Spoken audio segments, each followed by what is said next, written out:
ನಮಸ್ಕಾರ ಎಲ್ರಿಗೂ. ಐಫೋನ್ 14 ಬಂದಿದೆ. ಸೊ ನೀವು ನೋಡ್ತಾ ಇರ್ಬೋದು, ಏನಾಗಿಲ್ಲ, ನೀಟ್ ಕಂಡೀಷನಲ್ಲಿದೆ. ಬಟ್ ಕ್ಯಾಮ್ರಾ ಮಾತ್ರ ಬ್ಲರ್ ಆಗಿ ಬರ್ತಾ ಇದೆ ಅಂತೆ. ಝೂಮ್ ಮಾಡಿದಾಗ ನೋಡಿ ಫುಲ್ ಬ್ಲರ್ ಆಗ್ತಾ ಇದೆ. ಸೊ ಇದು ಸಾಫ್ಟ್ವೇರ್ ಅಪ್ಡೇಟಿಂದಾಗಲಿ ಅದು ಇಲ್ಲ. ಏನೊಂದು ಆಶ್ಚರ್ಯ ಅಂದರೆ ಇದ್ರ ಮೇಲೆ ಟ್ರ್ಯಾಕ್ಟರ್ ಹೋಗಿತ್ತಂತೆ, ಹಿಂದ್ಗಡೆ ಟೈರ್ ಹತ್ತಿದೆ. ನಿಜವಾಗ್ಲೂ ಟ್ರ್ಯಾಕ್ಟರ್ ಹತ್ತಿತ್ತ ಸರ್.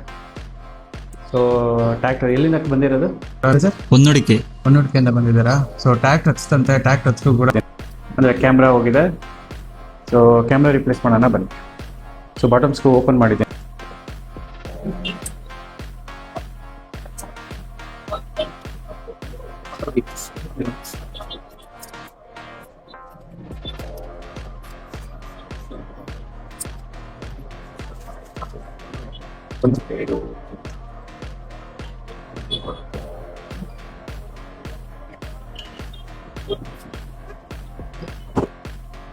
ನೋಡ್ತಾ ಇರ್ಬೋದು, ನೀಟಾಗೆಲ್ಲ ಝೂಮ್ ಆಗ್ತದೆ. ಯಾವುದೇ ರೀತಿ